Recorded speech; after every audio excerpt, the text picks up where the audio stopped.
هنشتري طيارات من فرنسا. خلاص يا عرب، احنا هنجيب طيارات من فرنسا. خلاص يا عرب، احنا هنجيب طيارات من فرنسا. انت عامل زيطه واما تقول احنا هنشتري طيارات من فرنسا، واما تقول كده يعني انت ما تمثل تميم ابن موزه. ها، طب فين المجال الجوي اللي انت هتطير فيه؟ عقبال ما تقعد تطير تبقى في البحرين. طيارات مين؟ طيارات مين؟ خربتوا الفرق.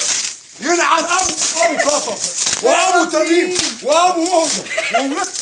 خلاص طيارات مين؟ خربتوا الدولة، خربتوا يلعن ابو طيارات مين اهو. والسفير اهو، السفير ده، السفير القطري ده يلعن ابوك ابن كلب.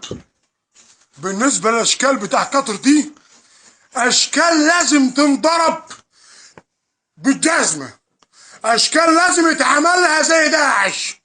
الاشكال بتاع قطر المرتزقه دي، العملاء الخونه اللي ما يدوروا على خراب بلدنا، احنا لازم ننهيهم.